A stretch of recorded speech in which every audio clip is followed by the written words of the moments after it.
and gentlemen, welcome to Antigua Shipyard. And here in the top right-hand corner, we have our Orange Terran player. Just want to say, so mad these players have been the same color the entire set. Makes it easier for everyone. It's our Orange Terran player from Epic. So, Gumiho trying to tie it up against his opponent in the lower left-hand corner. Our blue Protoss player from Prime, Creator. We got to be happy they're not superstitious. Yes. I've seen many a player is superstitious. They will change their color when they lose. They'll keep it the same when they win. Well, we'll see here what these guys are going to be after. Gumiho has basically said no to any sort of a conventional opening so far. He's 2 racks both of the last games. Coincidentally enough, Creator has won both of those. And even though we've had a little bit longer protracted games at times, especially the last one, Creator's found a way to rise above that aggression.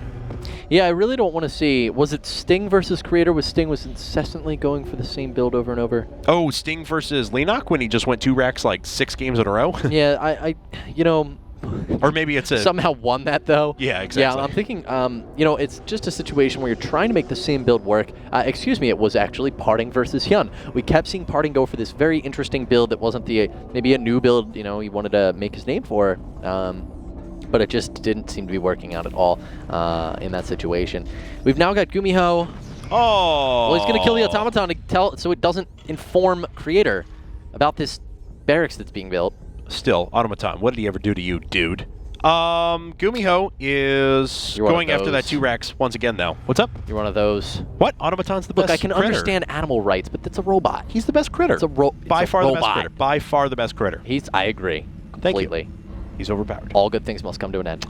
This is, once again, probably going to send up some red flags, though. Well, let's see here. As Gumiho does end up going for that orbital command. And is Gumiho going to lead him right towards it? Ooh. He is. That was gutsy. It's maybe one of the situations where he's going to run towards it, so that way Creator thinks that he's not leading him towards it. I don't know. That's look, I made it to level 3 in that game. I'm not too versed in this. All right, anyway, so... That was interesting. Did the probe see the SCV? I don't think it did. I think it was just out of its radius.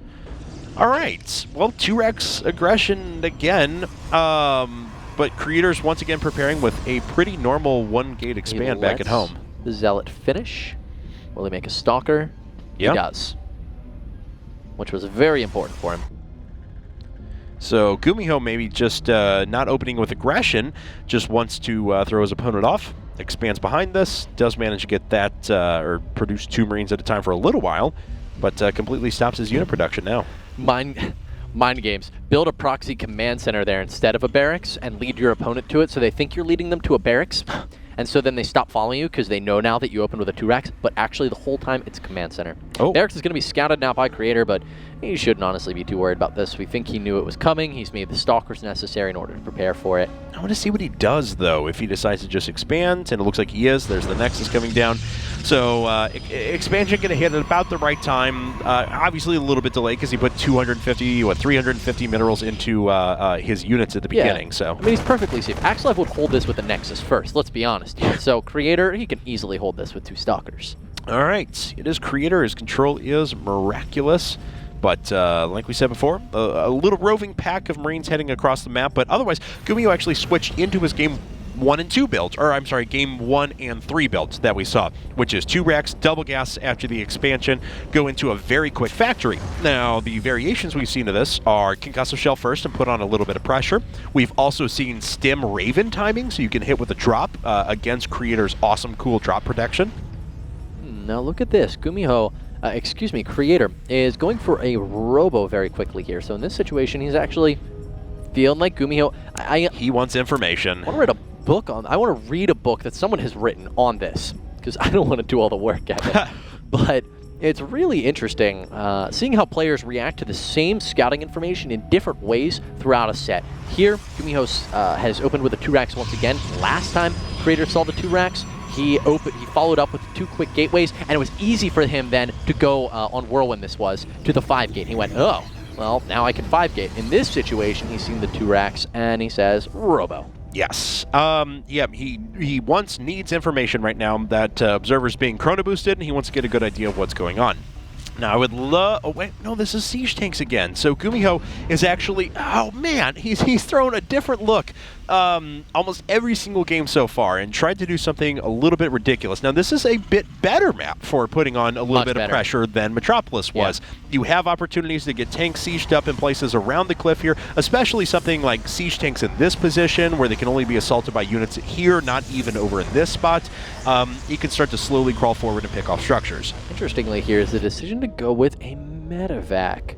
Creator is notoriously good at holding drop play, so I really am curious to see what he intends to go for with this. I have in the past seen StarTale's Rainbow use siege tank drops on, actually the map was IPL Darkness Falls, where I saw him use it. Oh my god, that map. There's a funny little area, kind of like Antigua, but even better, because you can shell like way into the main.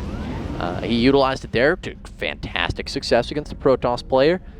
But Gumiho looks for now like he's just loading up his units, actually, his Marines. The Observer does get in there, but it does miss the medevac. No, it saw it load. It actually saw it. There's two of them, yes. So the first Observer did see the first one pop out, and it saw the siege tanks, and it saw the Marines running towards the medevac. So he's actually called back his forces now, and he should be plenty prepared for this. Oh, this is impeccable out of Creator. He is going to scout the third timing. He's going to see the siege techs in the main base. Is all the information he could possibly ask for at this moment, and this is going to allow him to react perfectly. We're going to see, what Creator's reaction is to this opening. Yep, and this is actually looking at his vision. I think the medevac may have jumped in there, seen the edge of the stalkers, and decided to go away. Checking out his third for a second there, and yeah, pretty normal stuff though. Let's actually go back to everyone's vision. You can see, yes indeed, Gumiho has pulled away with that medevac. All right, so at this point, we've got +1 armor being researched by Creator. Gumiho, on the other hand, he's working on his +1 weapons as well as Stim just started up here, which is substantially late. I'm actually really interested to see if Gumiho's going to go for some sort of a Colossus timing here. We're talking about how bad siege tanks are against them, and, well, Creator's Stim is insanely, Gumiho's Stim is insanely late. Yeah, and because, once again, we only see single forge, he's prioritizing that armor. Everything does kind of point towards a little bit quicker attack. Now, he could very well decide to walk over to his third and secure it and play a long macro game. And actually, he just put down the Twilight Council, too. So it does look like, indeed, oh my god, he picks up on this medevac, though, perfectly. Well, no anti-air here, really, but he will thwart it, at least definitely for the moment. You can't really drop units on top of a Colossus, unless they're Hydralisks. That works very well. Hydralisks. LOL. Wings of Liberty Hydralisks. It was White Raw. He just was dismantled by it. Really? Absolutely dismantled, yeah. Interesting. Hydra drops can be really, really good versus, I mean, nobody uses that anymore, but when you used to see like those 1232 base Colossus timings, that everybody did. Like a year ago. So effective. So, Gumiho is looking like he's actually getting ready to maybe move out here, which is quite a timing with Stim and +1. A couple of barracks going to finish up as well, so he'll be able to reinforce on a sturdy position that he'll be able to hold with these siege tanks. And guys, I believe the next opponent for Fight Club is Nerchio, is what I've been told. So Nerchio's going to come in next. Yeah, that'd be awesome. But after that, I don't know who's planned or what's planned, so always we're curious about your opinion. What players would you like to see involved in Fight Club, which I want to add will actually be switching over to Heart of the Swarm pretty soon. Going to be pretty exciting, switching complete game modes there. Pretty crazy stuff, man. Heart of the Swarm is so different. Yes. Yes, it is. So, Gumiho is now going to be holding the middle of the map. This is what we were talking about earlier. He's going to be able to establish a position, hold down this fourth base, make it difficult for Creator to expand in the later stages of this game. I'm curious to see how it's going to work out for him because, of course, Creator has had 100% information since about the 11-minute mark. All right. He has indeed, but he's still been, a little bit slower to certain things. Slower to the second forge, slower to the third base, slower to his production facilities. So Gumiho still has gotten himself a couple of advantages. And we'll see what he can do with this. No SCVs pulled. This is purely a big 3-base attack, and we'll see what he can do. Looks like he decides to back up already. Wouldn't be surprised to see him, like I said, just start trying to get some pressure on some structures inside of the main, but it looks like he's actually just going to retreat completely and pull back to the high ground. Yeah, this is very similar to a build, actually, that I saw out of Marine King that's used to deny thirds, but he went for a little bit less on the Vikings and siege tanks and got Stim and +1 a little bit quicker. So definitely slightly more late game geared. MKP used to use this build to deny third bases, actually, which Creator is honestly got pretty much on lockdown right now. We'll see if Gumiho can do anything with it, though, but there's 3 Colossus here. Archon's actually morphing in. I can't see you Gumiho cracking this. Not by any stretch of the imagination, actually. No, I agree with you. I mean, there is always the possibility that he sieges up and then Creator just right-clicks his forces towards Gumiho and everything dies in splash damage. But if he accidentally right-clicks on a siege tank, I think he's got it, because then the unit's going to into auto attack after that. Exactly. Yeah, so even then, it would be incredibly difficult for Gumiho to do any damage there. He'd have to mess up, but not mess up messing up. Basically, that's how it would go. That's right. You have to succeed at messing up. Yep. Okay. Can't accidentally right-click on a unit. That's right. Always be successful in life. That's what my mom told me. And that's why you had a good life after high school. Yes. Oh, I hated high school. I don't know. Maybe I'm the only one out there, but I got to have some backup on that one. High school is not the best time of your life. I just had the best teachers. I'd agree with you and, like, console and you know, but... I had a teacher who tried to convince me that Germany was landlocked. And I fought with her about it, and I was like, no, at several points in time she tried to convince me that that was the case, and that's why they fought for Italy, was to expand to warm water ports to establish their navy, and I was like, no, that's patently ridiculous. Anyway, I'm not getting into World War II discussions here, despite that is my original love. Maybe you'll having some sort of a reminiscence here as this engagement is looking like it's getting ready to go down. The Colossus are very much in the front right now. Stalkers will be blinking. He could have finished that Colossus off, definitely. Now he's going to take a lot of damage on his bio. This is some serious damage to Creator's forces. Okay, the Colossi fall very, very quickly, but they did get a couple of hits on the rest of the bio forces, and there's still a little bit of AoE here, but you see how much range damage there is available for Gumiho. Oh, he actually takes the bait, though. Creator did a really nice job of baiting him into another warp into forces, and this could actually be a lot of dead medevacs. So he doesn't have vision of the high ground. But he's going to get up there, and then his Stalkers will be able to blink up. That's what waiting for those Stalkers. Now he's not going to do it. Oh, there's the blink. And he's going to lose a lot of Stalkers here, but hopefully target down a few medevacs. No! That was kind of mismanaged, actually. Creator got out there. I mean, he is going to trap all of these in the end, but he lost a lot of Stalkers. That was a lot of dead Marines in one shot. Yeah, it was. Well... Mental all right. work on. Gumiho's going to put a smile on. Everybody, come on. Because he killed a lot more units than he should have there, to be perfectly honest. Now, man, that Archon, just like, I didn't know Archons could do that. I always saw Archons as like kind of fluff. Don't they look like they're fluffy? Yeah, but they're kind of vicious if you get in close. Yeah, man.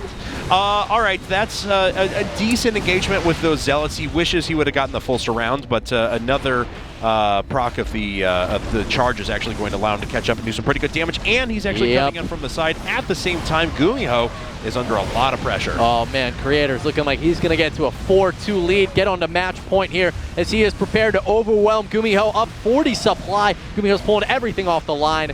But he's actually got his bio units trapped up front. The SCVs can't even get up there and tank it. I don't know. There's not enough DPS here. He's trying to hold position as best he can, but that Colossus is just taking out SCVs like he's swiping away dust. GG.